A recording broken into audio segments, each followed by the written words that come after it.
महागठबंधन में रात भर उठापटक हुई, उसके बाद एक समीकरण निकाला गया। हमने आपको पहले ही बता दिया था कि 9 सीटें मिलेंगी कांग्रेस को। उन 9 सीटों में जिन सीटों को हमने बताया था लगभग सीटें वही थी। हमने कहा था कि 19-20 का फर्क भी नहीं पड़ेगा हमारे प्रेडिक्शन से, और चीज़ें वही हुई। हमने कहा था कि कीर्ति आयोग को बिहार में जगह नहीं मिलेगा, और कीर्ति आयोग को बिहार में जगह नहीं मिली। इसके अलावा ऐसे कई लोग हैं जिनको महागठबंधन में जगह नहीं मिली है। महागठबंधन को एक शब्द में अगर कहा जाए तो हमने पहले भी कहा था कि काल्पनिक भूत है जो चर्चा में हर जगह है मगर दिखता कहीं नहीं। महागठबंधन अब दिख रहा है, मगर महागठबंधन को इस बार डिफाइन करने के लिए कहिएगा तो हम कहेंगे ऐसा समूह जिसके दोस्त कम हैं और दुश्मन ज़्यादा। इस महागठबंधन के बनाने में कईयों को कुर्बानी देनी पड़ गई। अपनी कोलेट्रल डैमेज कहा जाता है। स्वेच्छा से किसी ने कुर्बानी नहीं की, सबको जबरदस्ती पार्टी ने बाहर का टिकट दे दिया। आए थे मांगने के लिए सांसद का टिकट, मगर पार्टी ने उनको बाहर का टिकट दे दिया। हालांकि कोई पार्टी चाहती नहीं है कि कोई उसके संगठन से बाहर जाए, मगर परिस्थितियां ऐसी होती हैं। चुनाव लड़ना होता है सबको, क्षेत्र में जवाबदेही होती है, जनता के प्रति जवाबदेही होती है, कई कार्य करने होते हैं, कई लोगों की प्रतिष्ठा दांव पर होती है। कह दिया होता है कि भाई चुनाव लड़ना है, जैसे अनंत सिंह ने कह दिया था, तो ऐसे में कॉम्प्रोमाइज़ नहीं कर सकते हैं, चुनाव लड़ना ही पड़ेगा। ऐसे में कहा जाता है कि बीहड़ में बागी होते हैं, बिहार में भी बागी हैं। इस वीडियो के टाइटल को देखकर आप आए हैं और आप खोज में आए हैं बागियों की, तो हम आपको बता दें कि बिहार का एक एक बागी हमारे इस नोटबुक में है। मगर सबसे पहले हम महागठबंधन के बागियों की बात करेंगे। ये वो बागी हैं जो महागठबंधन का खेल बिगाड़ेंगे। ऐसे भी तो बागी खेल ही बिगाड़ते आए हैं, कभी सत्ता के खेल बिगाड़ते हैं, कभी सरकार के खेल बिगाड़ते हैं, तो कभी प्रशासन का खेल बिगाड़ते हैं। अब देखना ये है कि ये रॉबिन हुड जो महागठबंधन से बाहर जा रहे हैं, और बाहर जा ही नहीं रहे हैं, कह के जा रहे हैं कि जाएंगे और लड़ेंगे और लड़कर जीत कर आएंगे। इन बागियों की पूरी लिस्ट हमारे पास है, और अब ज़्यादा वेट नहीं कराते हैं लोगों को, एक एक करके हम पहले बताना शुरू करते हैं। मगर उससे पहले हम चाहेंगे कि जो भी राजनीतिक परिदृश्य हुए हैं 2 दिनों में, उस पर बाबा अपनी एक बार टिप्पणी दे दे, आपको समझा दें कि हुआ क्या है जिसकी वजह से लोग बागी हुए हैं। गोड़ लागता नहीं। सबसे पहला बात यही बा कि यह बात के हमनी के खुशी बा कि हमनी के जो समीकरण जो सीट के और नाम के बतौले रही जा कमो बेस उहे बा, यानी कि डिटो उहे मोहर लागल बुढ़ुए जौन की नमन जिरवा लोग के बता ही देनी। अब स्थिति ये बा कि कुर्बानी के भी बात भइल, तो कुर्बानी वाला स्थिति ये बढ़ुए कि यह महागठबंधन में जो देरी होता था उसे बुझात ला कुछ निकल के बढ़िया चीज आई, लेकिन जो निकल के आयल बढ़ुए वो 20 बढ़ुए ज़्यादा। अब वही तरीका से मंथन में जो 20 निकल के आयल बा, ये 20 के पी ही, तो 20 पिए खातिर कांग्रेस तैयार बढ़ुए। कांग्रेस तैयार है, कांग्रेस को जबरदस्ती पिला दिया गया गला पकड़। अब चाहे जौन स्थिति होके, लेकिन कांग्रेस के 20 पिए के जरूरत पड़ गई। और अब बागी के संख्या जो यहाँ का बताओ तनी, वो बागी के संख्या बढ़ गई बढ़ुए। और बागी सिर्फ कांग्रेस में नहीं खन, ये पूरा महागठबंधन के 7 में से जो 6 हो गई, इहो एगो बागिए के कारण बढ़ुए। ऐसे कि 6 होखे में कहीं ना कहीं बहुत लोग के अरमान टूटल, तो अरमान टूटल जौन पार्टी विलय भइल, वो पार्टी में बहुत लोग बा, ओहू में से बागी लोग निकली।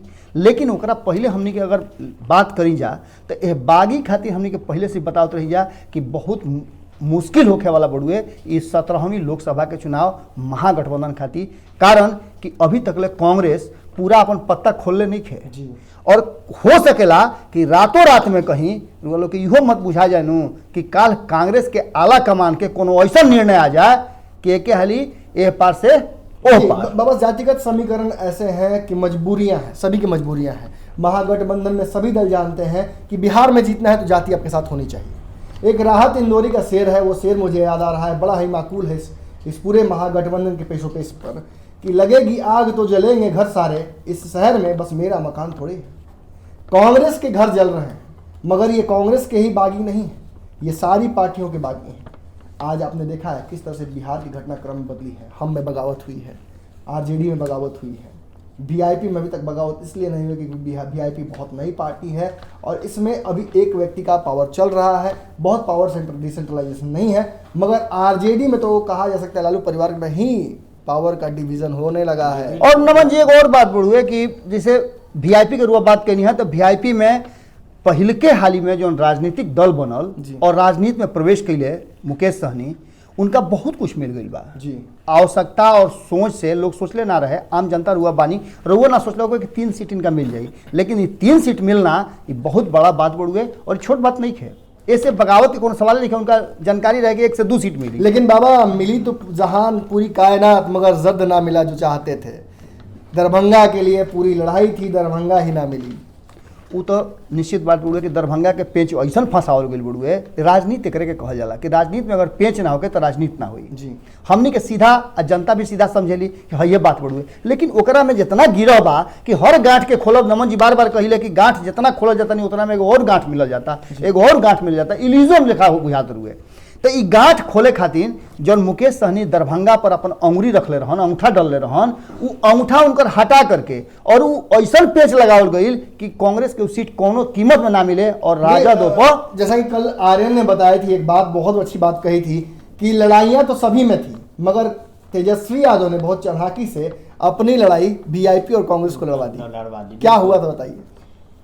जिस तरीके से दाव ताल ठोका था दरभंगा के लिए मुकेश सहनी ने, आपको याद होगा कि मुकेश सहनी से जब न्यूज़ बिहार की टीम ने बात की थी तो उन्होंने कहा था कि कीर्ति आज़ाद मुकेश सहनी के लिए प्रचार करेंगे जी। लेकिन राजद को वो सीट चाहिए थी, इसीलिए राजद ने कहीं ना कहीं इतना बड़ा आश्वासन दे दिया था मुकेश सहनी को कि दरभंगा आपकी होगी, और बंदूक रखा मुकेश सहनी के ऊपर और गोली चला दी कांग्रेस के ऊपर।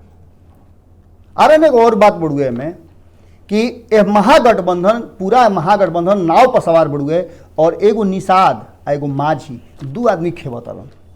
अब एक नाव में 2 खवैया हो तो वो डबल इंजन सरकार की तरह नहीं हो जाएगी कि एक नाव इधर खींच रहा है, दूसरा नाव इधर खींच रहा है। देखिए कहीं ना कहीं बहुत चालाकी से तेजस्वी यादव ने गेम को खेल दिया है। पहले उन्होंने माझी को डिप्लॉय कर दिया कि किसी भी तरह से कहा जा सकता हाथी को पालना है तो ऊँट पालना पड़ता है, और माझी ने कान चबा दिया कांग्रेस का कि मुझे कांग्रेस से ज़्यादा चाहिए, रालोसपा से ज़्यादा चाहिए। ये रालोसपा तो के साथ तो ऐसा कर दिया लोगों ने कि रालोसपा खुलकर बोल ही नहीं पाई कि उसको कितनी सीटें चाहिए, और अंततः जो सीटें मिली हैं रालोसपा को संतुष्ट होना पड़ेगा क्योंकि पार्टी बची ही नहीं है। जी बिल्कुल। एक आनंद माधव को चुनाव लड़ाने के अलावा उनके पास ऑप्शन ही नहीं बचता। और आनंद माधव के बाद जहां तक बा, आनंद माधव पर तो पहले ही से इतना ना आरोप है, इतना ना उनका पर कि टिकट खरीद ले बड़े, तो यही चलते देरी भी हो रहा है। ये पूरा बैगेज लेके जाएंगे आनंद माधव। अब हमनी के ओह बागी लोग के नाम दिहल जाओ तो सबसे पहला बात नमन जी कहनी है दरभंगा के। जी। दरभंगा के कुछ बात आर्यन भी बतौले है। अब दरभंगा में ये निश्चित अब बुझा रहा बड़ुए कि जो बड़ा तामझाम के साथ, बड़ी खुशी के साथ एगो हुलस लेके भारतीय जनता पार्टी, इतना बड़ा पार्टी, विश्व के सबसे लम्हर पार्टी में से अपना के लेके आई रहे है कांग्रेस में एक खातिर कि टिकट मिली। प्रचार भी शुरू कर दिया, वो लोग के याद हुई कि वो बहुत कुछ मंच बना था और मंच टूट गया था। मदन मोहन झा पहुंचे थे, और देखिए इतना ही नहीं हुआ है, हम बताते हैं आपको, आज भाजपा ने भी इस पे चुटकी ले ली है। जी बिल्कुल। भूपेंद्र यादव ने क्या कहा है? भूपेंद्र यादव ने कहा है कि सम्मान को ठेस लग रहा था जब भाजपा में सांसद थे। इतना ही नहीं, नित्यानंद ने भी कहा है। और जब उन्होंने दामन थामा कांग्रेस का सम्मान के लिए तो कांग्रेस ही पीछे हट गई उनके अपमान के लिए। जी, तो कहीं ना कहीं कीर्ति आजाद के पास अब कुछ बचा नहीं है। हमने पहले भी कहा था, कई बिहार के छोटे भैया चैनल ये दावा कर रहे थे कि कीर्ति आजाद लड़ेंगे दरभंगा से ही। हमने कहा था कि नहीं लड़ेंगे, क्योंकि मदन मोहन झा ने पहले ही हमसे बात कर ये बात कह दी थी कि मदन मोहन झा ने कहा था कि हमें चुनाव लड़ाने के लिए इनको नहीं बुला रहे हैं।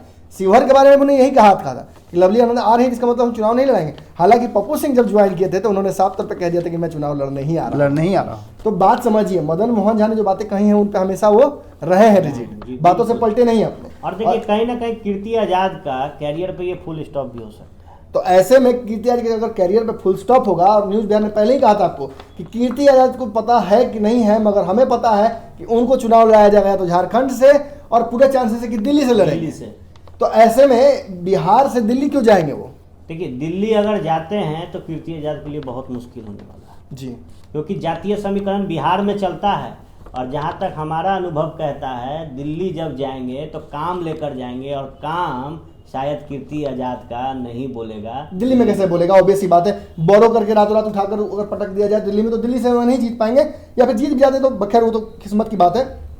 बट एक बड़ी बात बाबा ने कह दी कि दरभंगा से पहला बागी होगा, जो 1 नंबर बागी में नाम लोग लिख ली हैं कीर्ति आजाद के। अगर कीर्ति आजाद को ब्राह्मण बहुल क्षेत्र से चुनाव नहीं लड़ाया जाएगा अभी भी, तो कीर्ति आजाद बागी होंगे। ये न्यूज़ बिहार की मुहर लगती है। आप इस नाम को अपने लिस्ट में कहीं लिख कर जेब में डाल दीजिए, फिर हम बात करेंगे। बिल्कुल। अगली लिस्ट में नाम किसका है? अगला लिस्ट में फिर कांग्रेस के ही नाम को लिहल जाओ जी। और कांग्रेस के लवली आनंद के नाम लिहल, चूंकि लवली आनंद के चर्चा शुरू हो गई बा जी। कि वो कांग्रेस में शामिल भइल है। लवली आनंद से मेरी बात भी हुई है। लवली आनंद से मैंने बात की तो मैंने पूछा कि जब कांग्रेस ने शुरू में ही आपको कह दिया था कि हम चुनाव लड़ाने के लिए इनको नहीं ला रहे हैं, और आप भी जब आई थी तो आपने कहा था कि मैं चुनाव लड़ूंगी कांग्रेस के, मैं चुनाव लड़ने नहीं आई हूं, मैं यहाँ पे अपने घर में वापसी हुई है मेरी। तो जब अब घर वापसी आपकी हुई है तो अब सडनली आप टिकट क्यों मांग रही हैं? ऐसा क्यों कह रहे हैं कि निर्दलीय चुनाव लड़ेंगी? तो इस पर मुझे कहना था कि ये मैं नहीं तय करती हूँ, ये क्षेत्र की जनता तय करती है, मेरे समर्थक तय करते हैं, और मेरे समर्थक चाहते हैं कि मैं चुनाव लड़ूं, इसलिए मैं चुनाव लड़ूंगी और मैं देर नहीं करूंगी। 7 दिनों का उन्होंने अल्टीमेटम दे दिया है कांग्रेस पार्टी को। 7 दिन तक मीटिंग चलेगा और इस मीटिंग के दौरान उन्होंने तय करेंगी कि नॉमिनेशन किस दिन भरना है। मतलब ये बात उन्होंने स्पष्ट कर दी है कि टिकट बेच दिया है शीर्ष नेतृत्व ने कांग्रेस के, और टिकट तेजस्वी यादव के साथ मंडमलोवर करके टिकट बेचा है, जिसकी वजह से शिवहर सीट कट गई है और वो पूरी तरह से खफा है और चुनाव लड़ेंगी। तो 1 नंबर बागी तो तय ये भी है। दूसरे नंबर में अगर मान लिया जाओ तो लवली आनंद के, लेकिन एक साथ साथ एक और बात बहुत इंपॉर्टेंट बा जो जनता के बताओ जरूरी बुढ़ुए कि दूसरा नंबर बागी में लवली आनंद के नाम तो लिख लेनी, लेकिन शिवहर पर भले सीट ही राजद के चल गई बा, लेकिन अभी तक ले उम्मीदवार के घोषणा नहीं के भइल। ऐसे बात बहुत गंभीर बा। ये स्पष्ट है बाबा कि अगर उम्मीदवार घोषणा नहीं भी हुई हो तो ये सीट अब इनके पास नहीं है, कांग्रेस के पास नहीं है, और इस सीट पर वो दूसरे किसी पार्टी के चुनाव पर टिकट पर लड़ने वाली नहीं है, क्योंकि अभी कुछ दिनों पहले ही वो ज्वाइन की थी और इतना जल्दी छोड़ देना फिर ये भी सही नहीं होगा। जनता में भी पहले भी वो कांग्रेस छोड़ चुकी है, कांग्रेस में आई थी और कांग्रेस छोड़ के चली गई थी, इसलिए शायद कह रही थी घर की पार्टी है। अब हम तीसरे नंबर पर आते हैं। तीसरे शख्स का नाम लूंगा मैं, ये आपको आश्चर्य करेगा, मगर कल रात में ही हमने कह दिया था कि शकील अहमद, जो कि फिर कांग्रेस, जी फिर कांग्रेस, फिर तीसरा नंबर कांग्रेस के आ गई। तो समझ लीजिए तेजस्वी ने कितना सटा के मारा है कांग्रेस को। जी बिल्कुल। शकील अहमद जो कि कांग्रेस के एक बहुत कद्दावर नेता है, बड़ी पार्टी रही है इनकी, दादा कांग्रेस से रहे हैं विधायक, पिता कई बार विधायक रहे हैं, खुद एमएलए रहे हैं, खुद एमपी रहे हैं। इसके बावजूद अगर सोच लीजिए कि इनको चुनाव लड़ना पड़ रहा है। हमने आपको बताया था कि 6 तारीख को, माफ कीजिए 16 तारीख को ये नॉमिनेशन भरेंगे और ये चुनाव लड़ेंगे। सबसे बड़ी बात है कि अगर शकील अहमद चुनाव लड़ते हैं तो पिछली बार आपको याद ही होगा कैसे उन्होंने हराते हराते छोड़ा था। जी बिल्कुल, दूसरे नंबर पे रहे थे, और अगर शकील अहमद बागी होंगे तो ये बड़ा खतरनाक होंगे, क्योंकि इनको हरी झंडी दी थी और प्रचार भी करना शुरू कर दिया था इन्होंने। एक और बात में जोड़ बढ़ुए कि मधुबनी जो बा इस सबसे ज्यादा लाशा वाला सीट हो गई बा, क्योंकि यहाँ से एक और बागी है, एक और बागी है यहाँ के बाद, और आरजेडी से बहुत लंबा इतिहास उनको बड़े राजनीति में, और लालू प्रसाद के बहुत करीब रहे हैं, लालू प्रसाद से मिलल भी रहे हैं और इनका आश्वासन भी मिल रहे कि इनका टिकट जरूर मिली। हालांकि इनका नाम तो दरभंगा से आवत रहे, लेकिन दरभंगा से कई बार कॉन्टेस्ट कर भी चुकल बा। देखिए दरभंगा और मधुबनी ऐसी सीटें हैं कि इनमें प्रत्याशी बदलते रहे हैं हमेशा, और इस बार भी कहा जा सकता है कि देखिए मधुबनी की बात की तो मधुबनी से बहुत चर्चित नाम रहे हैं, बेस्ट सांसद का अवार्ड हमेशा जीतते रहे हैं हुकुमदेव नारायण, भाजपा से हैं, और 2 बार ही इन्होंने शकील अहमद को हराया है, अन्यथा शकील अहमद लगातार डोमिनेट कर रहे थे और सीपीआई उससे पहले डोमिनेट कर रही थी। तो शकील अहमद को यहाँ से हटा पाना बड़ा मुश्किल था, और ऐसे में जब ये चुनाव से संन्यास ले चुके हैं और इनके बेटे चुनाव लड़ने आएंगे तो शकील अहमद का चांस पूरा बनता था वहाँ से। जी बिल्कुल। ऐसे में अगर शकील अहमद वहाँ से निर्दलीय चुनाव लड़ते हैं तो एक बात आप निश्चिंत रहिए कि हुकुमदेव नारायण के बेटे के जीतने की संभावनाएं बढ़ जाती है, क्योंकि वहाँ से एक और आरजेडी के प्रत्याशी जो कि दावा भर रहे हैं। अब इस सीट चल गई बा वीआईपी के जी, और इस सबसे बड़का चीज बा कि वीआईपी भी अभी तक नाम के घोषणा नहीं, वीआईपी के नाम की घोषणा किए नहीं है बाबा। मगर आपको मैंने कल ही बताया है आप लोगों को कि भाजपा के एक एमएलसी थे सुमन महासेठ, जो कि होली में खूब ठुमक ठुमक कर नाच रहे थे, उनको शायद कहीं ना कहीं से हेड स्टार्ट मिल गया था। देखिए सीटों का बंदरबाट और सीटों का जो खरीद फरोख्त की जो लगती है, कहा जाता है कि आरोप, ये आरोप हम तय नहीं करते हैं, ना ही हम ये इस आरोप पर बहुत अंदर तक गहन चिंतन कर सकते हैं, मगर आरोप लग रहा है कि इस सीट को कहीं ना कहीं सेटिंग के तहत दी जा रही है भाजपा के एमएलसी को। भाजपा के एमएलसी चुनाव लड़ना चाहते थे मगर उनको अपनी पार्टी ने टिकट नहीं दिया, इसीलिए वहां से अब वो वीआईपी के टिकट पर चुनाव लड़ने की तैयारी में है। तो सुमन कुमार मलिक अगर चुनाव लड़ते हैं वहां से बाबा वीआईपी के टिकट पर, तो उनके खिलाफ होंगे हुकुमदेव नारायण के बेटे, और उनके खिलाफ होंगे शकील अहमद, और उनके खिलाफ होंगे फातिमी।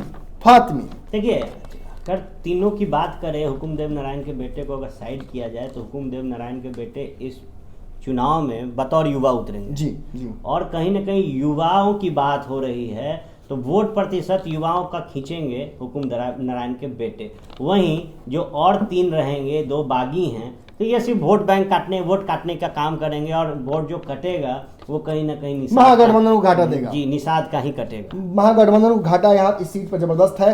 अगली सीट जिस पर घाटा हो सकता है महागठबंधन को वो है पटना साहिब। इस सबसे इम्पोर्टेंट सीट बुढ़ुए जी। और इस सीट में सारी सीट है, सारी सीट बा एक साथ सारे पार्टियों का कार्यालय यही है, नाक की लड़ाई है ये। और सबसे बड़ बात बुढ़ुए कि एकरा पर छोट नाम नहीं, बहुत लम्हर नाम बुढ़ुए जी। कौन वो लम्हर नाम है रविशंकर प्रसाद बाड़न रुआ पते जी, बुढ़ुए, रविशंकर जो उनकी प्रसाद। घोषित उम्मीदवार बाड़न। महागठबंधन से अभी कोई घोषणा नहीं भइल, आधार और अधर में लटकल बाड़े जी शत्रुघ्न सिन्हा। लेकिन शत्रुघ्न सिन्हा के भी अभी कोनो निश्चित नहीं है कि वो कांग्रेस में अगर शत्रुघ्न से अगर निश्चित होता तो आप निश्चिंत रहिए कि उनको कांग्रेस ज्वाइन कराकर कांग्रेस एक बात समझ गई है। ये बातें समझने में देरी जरूर हुई है, मगर कांग्रेस ये बात समझ गई है कि सीट देने के बावजूद 9 उस पर भी अपने उम्मीदवार लड़ाना चाह रही थी आरजेडी। और यही एक खास बोरो खिलाड़ी थे शत्रुघ्न सिन्हा, जिनको चुनाव लड़ाने की तैयारी में थे आरजेडी से। मगर सिंस उनको केंद्र में मंत्री बनना है, यूपीए की सरकार बनानी थी, इस दौरान हो सकता है कि इस सीट पर तो ट्रेडिशनल सीट रही है कांग्रेस की, यहाँ से कुणाल लड़ते आए हैं। तो ऐसे में यहाँ से देखिए, यहाँ समझ लीजिए बात को, यहाँ 2 बागी फिर हो रहे हैं और ये दोनों बागी फिर महागठबंधन के हैं। कुणाल को हराया था शत्रुघ्न सिन्हा ने। कुणाल ने कुछ दिन पहले ही कहा है कि कांग्रेस मेरे साथ गद्दारी कर रही है और कांग्रेस की तरफ से ये बागी चुनाव लड़ सकते हैं। इस बात की उन्होंने घोषणा तो नहीं की थी, मगर इन्होंने कह दिया था दबी जुबान में कि ये सीट मेरी है। अब इस सीट पर शत्रुघ्न सिन्हा चुनाव लड़ने के लिए आ रहे थे कांग्रेस के टिकट पर बोरो खिलाड़ी के तौर पे। कांग्रेस ने भाप लिया और उनकी ज्वाइनिंग को टाल दिया है। अब जब तक ज्वाइन करेंगे तब तक यहाँ कांग्रेस क्या करेगी? कांग्रेस मंथन करेगी, कांग्रेस सोचेगी कि क्या करना है इस सीट पर। हो सकता है कांग्रेस कुणाल को वापस यहाँ से चुनाव लड़ाने के इस बारे में भी सोच ले, क्योंकि कांग्रेस अपनी सीट देना नहीं चाहेगी आरजेडी को, क्योंकि आरजेडी ने पहले ही कई सीटें काट दी, क्योंकि आरजेडी ने पहले ही कई सीटें काट दी हैं कांग्रेस की। ऐसे में कांग्रेस के पास ऑप्शन बहुत कम बचते हैं। हालांकि इससे क्या होगा, इससे ये होगा, इस जगह से फिलहाल 2 बागी हो गए हैं। एक कुणाल जो कि कांग्रेसी हैं, दूसरा शत्रुघ्न सिन्हा जो कि कांग्रेस में आने वाले थे मगर वो अभी अधर में है, लिम्बो में है। तो ये 2 बागी हैं जो कि चौथी सीट यानी कि पटना साहिब से थे। अब हम बात करते हैं एक बार फिर से कांग्रेस की ही एक सीट पर। गजब कांग्रेस में भाई लगातार बागी एकरा मतलब बागी कहीं ना कहीं कांग्रेस बैकफुट पर बढ़ुए और कांग्रेस के लोग लेकिन बैकफुट पर नहीं थे। बाबा चुनाव से पहले यही कांग्रेस थी कि रोज बारात निकल रही थी, रोज बारात आ रही थी, रोज किसी न किसी की सहनाई बज रही थी। और अब स्थितियां ऐसी है कि रोज मातम निकल रहा है। क्या हो रहा है? ये कांग्रेस बैकफुट पे नहीं है, ये पूरा महागठबंधन बैकफुट पे जी, क्योंकि 20 सीट रखा है राजद ने अपने पास। ये बहुत बड़ बात। 8 सीट दिया है कांग्रेस को, और अगर 8 सीट से 16 बागी निकल रहे हैं, 20 बागी निकल रहे हैं, तो ये 20 बागी तो महागठबंधन का ये 20 बागी घातक होंगे किनके लिए? तो 20 सीट पर लड़ने वाले राजद के लिए, क्योंकि राजद ने जो समीकरण बनाया है, जो उम्मीदवार के लिस्ट दिए हैं, वो MY समीकरण पर खेल रहे हैं। परसों रात को काराकाट से अनाउंसमेंट एक तरह से हो गया था। कौकब कादरी जो कि कार्यकारी अध्यक्ष थे, अशोक चौधरी के हटने के बाद उनको बनाया गया था प्रदेश बिहार कांग्रेस कमेटी का अध्यक्ष, जो कि एक अच्छे कार्य समय तक उन्होंने काम किया। मुस्लिम कैंडिडेट है, मुस्लिम चेहरा हमेशा कांग्रेस को भाता है, उसने उनको हमेशा एक पोस्टर बॉय की तरफ प्रेजेंट किया जाता है। तो ये जिम्मेवारी दी गई थी, मगर जिम्मेवारी बहुत छीन ली गई थी और कहीं ना कहीं इनके अंदर बागीपन उसी समय आ गया होगा। पहले भी बागी हो चुके हैं ये, जब कहा था अशोक चौधरी की जब रिजीम चल रही थी उस दौरान इनको टिकट नहीं मिलते थे, बागी हो गए थे। अब जब MP का टिकट लड़ना चाहते थे लेकर काराकाट से, तो वहाँ सीट रालोसपा को देनी जा रहे थे तेजस्वी यादव, तो इन्होंने ये बात भाप लिया और पहले ही कह दिया था कि काराकाट अगर कटता है तो मैं वहाँ से निर्दलीय चुनाव लड़ दूंगा। जी, और तलवार इन्होंने रखा था औरंगाबाद सीट पर। जी, इन्होंने जो तलवार का नोक घुमा रखा था कौकब कादरी ने, वो रखा था औरंगाबाद पर, और कहा था कि जिस तरीके से निखिल कुमार का टिकट काटा गया है और अल्पसंख्यक लोग जिस तरीके से उम्मीद में है कि कांग्रेस आएगी, उनके लिए आएगी, अल्पसंख्यक लोगों के लिए आएगी, तो अल्पसंख्यक के बहाने इन्होंने अपना कार्ड खेल दिया, बहुत सही कार्ड खेल दिया। अल्पसंख्यकों का वोट चाहिए तो कौकब कादरी को टिकट देना पड़ेगा काराकाट। कौकब कादरी एक और बात लेके कह रहे है कि भारतीय जनता पार्टी के सामने जो भारतीय जनता पार्टी NDA के लीड करत हुए, ओकरा में कितना प्रतिशत कांग्रेस के टिकट दिहल गई बा बिहार में? ये बहुत बड़ा प्रश्न वो खड़ा कैले रहन। और अगर 1979 के बाद अगर फिर दोबारा अगर मुस्लिम समाज या अल्पसंख्यक समाज और भी समाज बढ़ुए, अब तो ब्राह्मण भी अल्पसंख्यक नजर आवता है, ऐसे कि कहीं वो लोग स्थाने नहीं दिया। ये भी एक चर्चा का विषय है कि महागठबंधन में किसी ब्राह्मण को अब तक टिकट नहीं मिला है। हालांकि हम बात कर रहे थे काराकाट की, कौकब कादरी की बात करते। बाबा एक आखिरी सवाल आपसे पूछना चाहेंगे काराकाट से। कौकब कादरी ने धमकी तो बहुत दी है, मगर क्या ये चुनाव लड़ सकते हैं? क्या इनमें क्षमता है निर्दलीय चुनाव लड़ने की? कौकब कादरी अपना बल पर थोड़े लड़ा था। कौकब कादरी लगे को बहुत बड़ा पद बढ़ुए, अभी भी वो कार्यकारी अध्यक्ष बाड़न, वो टीम के हिस्सा बाड़न जो कांग्रेस के लीड कर रहा बढ़ुए। तो क्या वो बागी हो सकते हैं कांग्रेस से? अब शकील अहमद ने तो कह दिया हाँ, मगर क्या ये कह सकते हैं हाँ, क्या ये कांग्रेस के बाहर जा सकते हैं? जो मंथन चलत रहा मंथन के बाद संभावना ज्यादा बढ़ुए कि कांग्रेस एक खाली फिर से कोनो नया स्टैंड ली, और स्टैंड ले तो ठीक बा, ना तो कौकब कादरी कोशिश जरूर करी है कि उनका एक कादरी के बारे में जरूरी जानकारी दें कि कौकब कादरी जनाधार वाले नेता नहीं जी। आपको याद होगा कि अमित शाह पटना आने वाले थे जी। कौकब कादरी द्वारा एक बयान दिया गया था कि पैर नहीं रखने देंगे अमित शाह को पटना में, और अमित शाह आए शेर की तरह दहाड़े और चले गए, और इनके सारे कार्यकर्ताओं को उठाकर बंद कर दिया था एक ही जीप। जी, तो एक ही जीप में बंद हो गए। तो समझ लीजिए कि जिसके पास जनाधार नहीं है, तो हमने एक आपको ये धमकी हो सकती है बाबा, मतलब साफ तौर पे कहा बिल्कुल धमकी हो सकती है। ये पीछे हट सकते हैं क्योंकि इनका बहुत अच्छा पद है और बहुत गुदरी में इनको मिल गया है ये पद, तो ये भी बचा के रखना चाहेंगे। चलिए आगे बढ़ते हैं। एक और कांग्रेस की सीट है, आपको याद ही होगा जिस दिन सीट का अनाउंसमेंट हुआ था औरंगाबाद कि वहां से कोई और कुछ लड़ेगा चुनाव, उसी दिन हंगामा शुरू हो गया था प्रदेश कांग्रेस कार्यालय में। आपको याद होगा कैसे मंच पर जब बैठे थे प्रेस कॉन्फ्रेंस के लिए, एक तरफ मदन मोहन झा, बगल में उनके मनोज झा, तो दोनों झा जी आपस में जब कान में बात करते हैं तो झाजी झाजी से क्या कहते हैं? ये कहते हैं कि औरंगाबाद सीट को छोड़ सकते हैं फिलहाल। झाजी कहते हैं क्या कि नहीं ये नहीं, किस तो रहम करियो नहीं हो, किस तो रहम करियो। बगल से क्या आवाज आता है? सब कुछ तय हो चुका है, अब पीछे नहीं हट सकते हैं, और जो नहीं होना था वो भी हो जाता है। मदन मोहन झा स्वभाव के बहुत मृदुल आदमी है और एक्शंस के बहुत टाइट है, जो डिसीजन लेते हैं उसमें पीछे नहीं हटते हैं, मगर मंच पर कहीं ना कहीं उनके साथ धक्का मुक्की हुई। एक डिसीजन मेकिंग जिसमें औरंगाबाद वो चाहते थे छूट जाए, मगर नहीं छूटा, जिसका दंश उनको झेलना पड़ा। प्रदेश कांग्रेस कार्यालय के बाहर निखिल कुमार के व्यक्तियों ने जमकर हंगामा किया और निखिल कुमार बागी हो सकते हैं, ये पूरी तरह संभावनाएं है। एक साथ साथ कांग्रेस कार्यालय सदाकत आश्रम के बाहर पुतला दहन भी भइल और पोस्टर तक कबाड़ल गई रहे, और निखिल कुमार बागी हुई हैं। अब हो सके में कोनो निखिल कुमार को कांग्रेस ने बहुत कुछ दिया है, ये बहुत एक पुराने कांग्रेसी नेता के पूरा पीढ़ी चल रहा है। इनकी पत्नी भी कांग्रेस के नेता रह चुकी हैं, और सबसे बड़ी बात ये है कि ये ऐसे जमात से आते हैं जिसका कांग्रेस में बहुत वर्चस्व नहीं रहा है, मगर फिर भी इनको कांग्रेस ने कई राज्यों में अच्छा जिम्मेवारी दिया है। ये राज्यपाल भी रह चुके हैं कई राज्यों में, तो ऐसे में क्या इनके पास है वो रीजन कि ये कांग्रेस के खिलाफ जाकर चुनाव लड़े? निखिल जी के कांग्रेस में बहुत बड़ा कद बढ़ गए। एक पहले नमन जी हम एक बात बताओ चाहब कि एगो सबसे बड़ा बागी के नाम हमने के सबसे अंत में बताई जा, ओकरा खातिर वो लोग के इंतजार करे के पड़ी, और वो नाम एक पूरे बिहार के महागठबंधन के हिलावे वाला नाम बढ़ुए, वो सबसे बड़ा नाम बढ़ुए बागी के। एक आगे हालांकि लोग जानते हैं कि वो कौन है, मगर फिर भी हम लोग राष्ट्रीय उद्घाटन करेंगे लास्ट में। वो सबसे बड़ा नाम बढ़ुए। और तो निखिल कुमार बाबा, मेरा एक आखिरी सवाल आपसे यही है, क्या निखिल कुमार कांग्रेस के खिलाफ जा सकते हैं? अब तो चांस बुझाता कम, अब चांस कम हो जा रहा है। हालांकि ये बागी हो गए हैं, मगर लास्ट मोमेंट पर मैं प्रेडिक्शन करूंगा कि बागी हो सकते हैं, बागी हो सकते हैं, क्योंकि दिल्ली पुलिस कमिश्नर रहे हैं, बड़ी सख्त थे, और जब बात हो प्रतिष्ठा की तो वहाँ आदमी सख्त हो सकता। ए भाई राज्यपाल भी रहल बन, इहो बात ध्यान में रख। और दूसरका चीज कि कांग्रेस के छोट से बड़ मीटिंग जौन भी होला नु, ओकरा में सबसे मुख्य कुर्सी उनका के दिहल जाला। अब ऐसा स्थिति में प्रतिष्ठा भी तो कोनो चीज होला, इहो तो बात बुझबा कि बेचारा सब कुछ कर लिया ले आकर के उनकर सदाकत आश्रम के बाहर पुतला तकले दहन हो गई, सब कुछ हो गई, जिंदाबाद मुर्दाबाद के नारा लग गई, ओकरा बाद सीट शेयरिंग के फॉर्मूला में उनका नाम ना आयल। एकरा मतलब कहीं ना कहीं कांग्रेस ने भी कहीं ना कहीं सोचा हो कि अब बुजुर्गों का कितना चुनाव लड़ाएगा, 8 सीट ही, 8 ही सीट पे कितने लोग चुनाव लड़ेगा। चलिए आगे बढ़ते हैं। अब हम बात करेंगे महागठबंधन के सबसे गणेश जी की। जी बिल्कुल, महागठबंधन के गणेश यानी जीतन राम मांझी, इनकी परिक्रमा कर लिए तो सबकी परिक्रमा कर लिया, और इनके आगे अगर नहीं आप आए तो आप महागठबंधन में नहीं आए। तो इनको एक सीट का लफड़ा है, नालंदा एक सीट आज अनाउंस हुई है। नालंदा से चुनाव लड़ने के लिए महाचंद्र प्रसाद बहुत दिन से मन बनाए हुए थे, लेकिन उनका पत्ता काट दिया गया। तेजस्वी ने काटा कि मांझी जी ने कुर्बान कर दिया। क्या हुआ है बाबा और क्या होगा अब?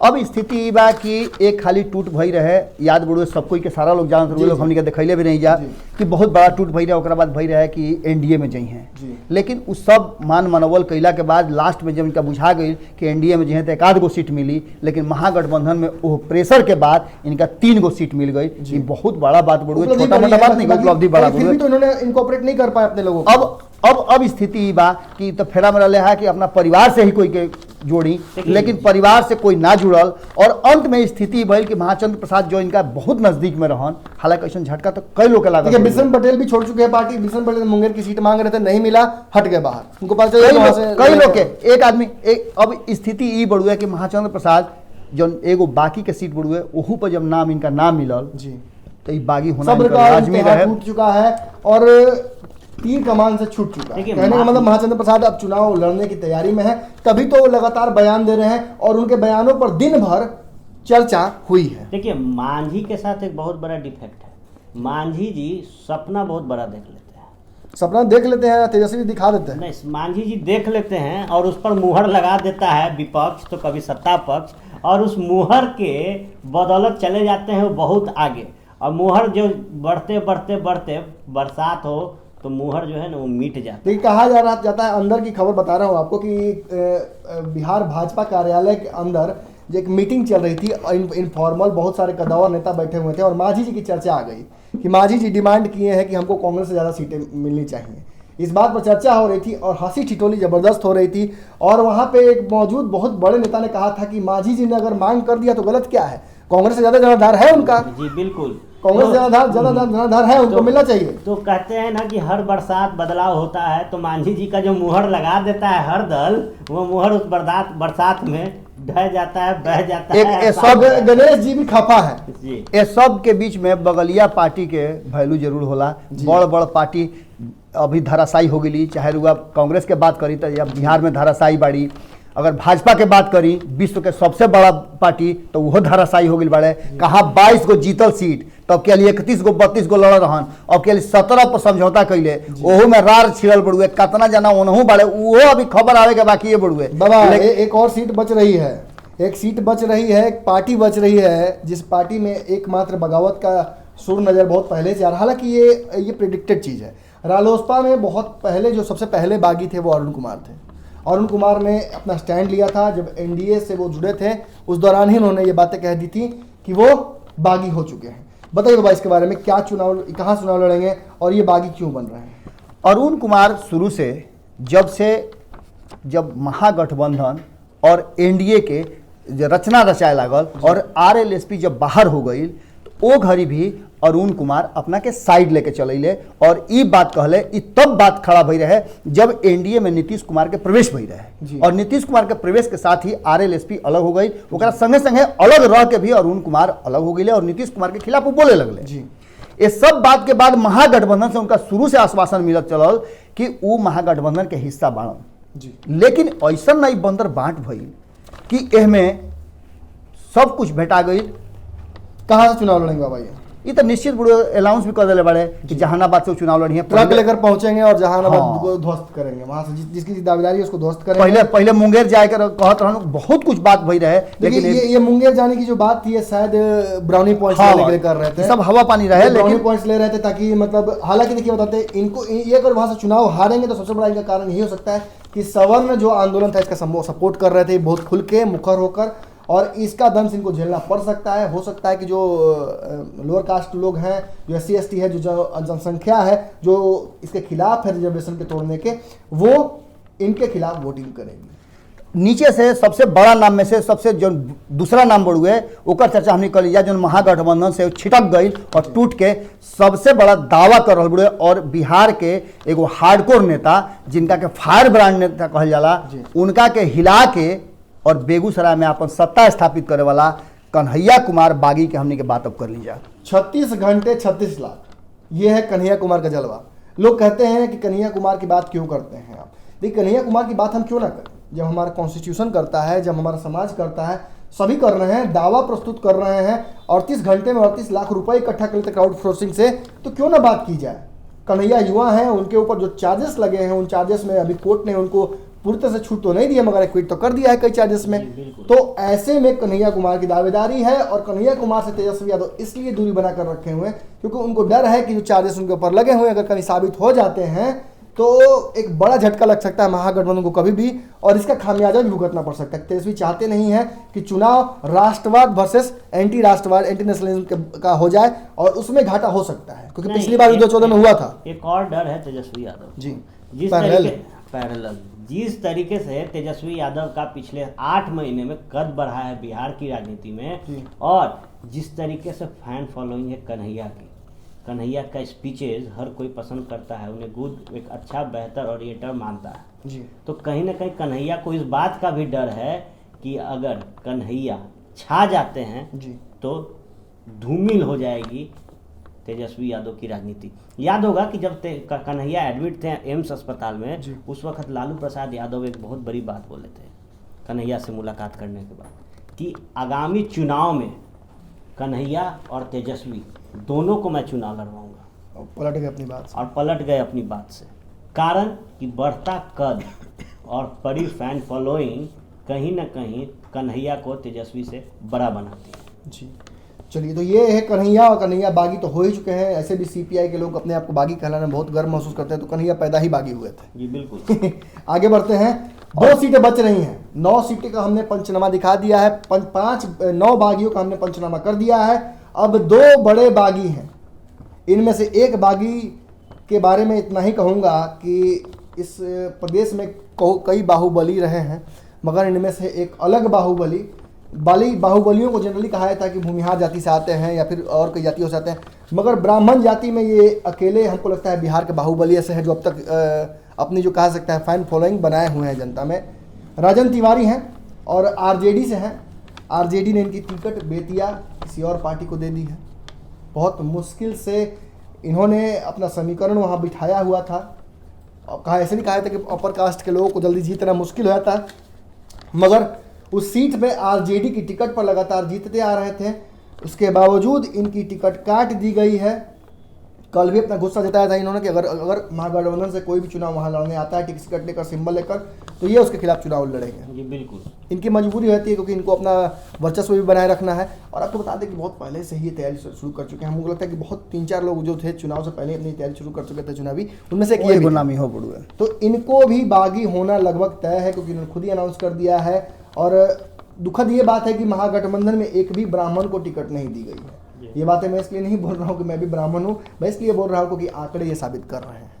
अब करना भी है क्योंकि देखिए बात होती है हर जमात की चुनाव से पहले, लेकिन जब चुनावी समीकरण बैठाया जाता है ना तो हर कोई अपने कुर्सी के अनुसार अपना सीट बना लेता है। जी, तो अब इस वीडियो के अंत में हम आपको बताते हैं बिहार का 11वां खिलाड़ी, इन बागियों का कैप्टन। हाँ, तो सबसे बड़ा बागी इन बागियों का कैप्टन और बिहार का 11th प्लेयर ऑफ दिस बागी टीम। जी बाबा आप ही बता दीजिए। लगातार चौवा छक्का 8 नहला तक ले मारे वाला ही खिलाड़ी बा। ऐसे कि चर्चा में कैसे रह जाए। पहले बता दो आपको, जब महागठबंधन में सीटों का पेच फंसा हुआ था तो इन्होंने तलाक दे दिया। जब महागठबंधन सीटों का अनाउंसमेंट करने वाली थी तो इन्होंने अनाउंस कर दिया कि हम पार्टी बनाएंगे। और जब महागठबंधन में सीटों का समीकरण फाइनल हो गया तो इन्होंने कहा कि मैं अपने ससुर के खिलाफ चुनाव लड़ूंगा। जी बिल्कुल। बागी नंबर 11 तेज प्रताप यादव। देखिए भले ही प्लेइंग 11 में अंतिम कमान पर है, लेकिन बैटिंग ये फ्रंट फुट पे करने वाले हैं। बैटिंग भी पहले, बॉलिंग भी पहले और कीपिंग भी करेंगे। कीपिंग भी यही करेंगे। तो तेज प्रताप अलग ही तरह की। देखिए छपरा की जो सीट रही है, छपरा की सीट हमेशा लालू प्रसाद की सीट है, सिग्नेचर सीट है। और छपरा की सीट से लगातार बातें चल रही थी कि राबड़ी देवी चुनाव लड़ सकती हैं। राबड़ी देवी की तबीयत खराब है, ऐसे में वहां से नित्यानंद राय ने भी दावा ठोक दिया था कि मैं चुनाव लड़ने आ रहा हूं, तेजस्वी तुम भी आ जाओ। इस बात पर तेज प्रताप यादव ने क्या कहा था कि क्यों ना मैं ही फरियाद लूं, तेजस्वी के पास बात में जाना पहले मुझसे फरियाद लो। देखिए जब कोई व्यक्ति इतना अपने परिवार के लिए, अपने पार्टी के लिए कहते हैं उसको, जो रहता है अग्रेसिव और इतने बचाव में जुटा रहता है, और उस व्यक्ति के साथ नाइंसाफी हुई। इन्होंने 2 सीटें मांगी थी, कह सकता है 2 ही सीट मांगी थी आरजेडी से, और 2 सीटें इनके लोगों को नहीं दी गई, जिसकी वजह से इन्होंने कहा था कि मैं अपनी पार्टी बना लूंगा, मगर मन रुक गए, मान गए। मगर कहा जाता है कि सबसे बड़ा जो थप्पड़ इनको मारा गया ना, कि जब इनके ससुर को, जिसके ऊपर पहले ही इन्होंने इल्जाम लगा दिया था कि वो पॉलिटिकल माइलेज के लिए, चुनाव के लिए, टिकट के लिए ही मेरी शादी कराई गई है, और यही लास्ट में हुआ, टिकट दे दिया गया छपरा का चंद्रिका राय को। और ये बातें तेज प्रताप यादव को, कैप्टन कूल तो नहीं है मगर इनको गवारा नहीं गुजरी। और अब तो आपको पता ही है कि क्या होगा, अब रणभीषण होगा। तेज प्रताप बाबू निकल चुके हैं अपने घोड़े पर बैठकर, छपरा में उनकी लैंडिंग होगी और छपरा में अपने ससुर का काम बिगाड़ेंगे। जी बिल्कुल। खैर डरे हुए हैं चंद्रिका राय भी, क्योंकि संवाददाताओं से बात करते हुए उन्होंने कहा है कि मैं तेज प्रताप को मनवा लूंगा और आगामी 2019 वाले लोकसभा चुनाव में तेज प्रताप चंद्रिका राय, मतलब खुद के लिए वो प्रचार करवाना चाह रहे हैं तेज प्रताप से। तो कहीं ना कहीं तो इस बीच में और भी बड़ी बातें ये हैं कि चंद्रिका राय को तो एक ही सीट मिली है और एक ही जगह ऑफर किया गया है। तेज प्रताप यादव को सभी पार्टियों ने एक तरह से स्वीकार दे दिया है। बिल्कुल बिल्कुल। भाजपा में भी कह दिया कि आएंगे तो सोचेंगे। जाप की प्रिया राज ने तो साफ तौर पे कह दिया कि तेज प्रताप भैया आइए, आप हमारे सामक के साथ है, स्वागत है। और पप्पू यादव के लिए भी मानी मनवा ली है उन्होंने कि पप्पू यादव भी स्वागत करेंगे। एकरा में सबसे इम्पोर्टेंट बात जो अब तक ले ना भइल वो कह देता नहीं।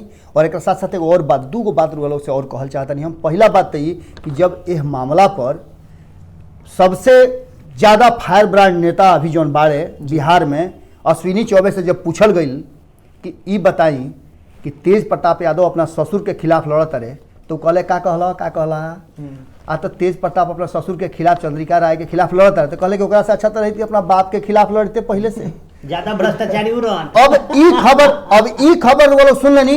अब ई खबर कहीं दूसरा चैनल पर देखब तो समझ जाए कि भारत लाइव के खबर है। सबसे पहले अंदर से खोज खाज के खबर ले आए वाला हमनिए के बनी जा। हमने के सूत्र हर जगह बन रुआ। एगो फिल्म देख लो शोले, वो शोले में रहे कि हमारे जो खुफिया हैं वो सब जगह हैं, हर पार्टी में जासूस हमने के बाड़न, कोने कोने में बाड़न।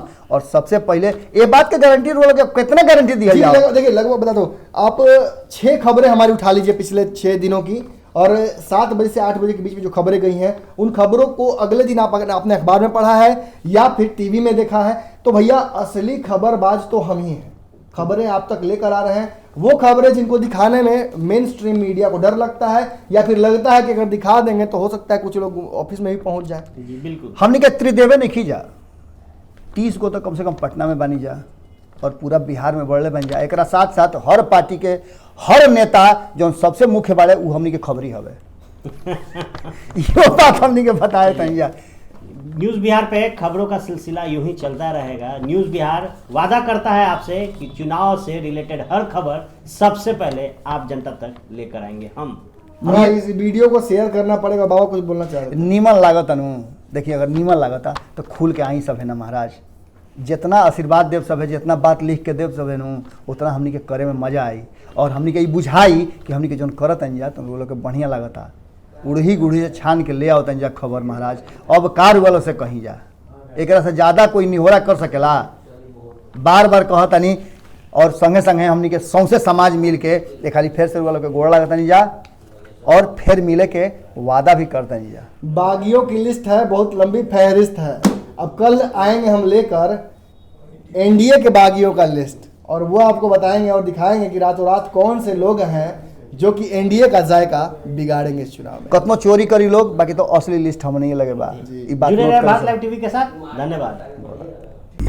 हमारे फेसबुक पेज को लाइक करें, ट्विटर पर फॉलो करें न्यूज़ बिहार लाइव, और साथ ही साथ हमारे यूट्यूब चैनल को सब्सक्राइब करें। सब्सक्राइब करने के बाद बेल आइकन दबाना ना भूलें। धन्यवाद।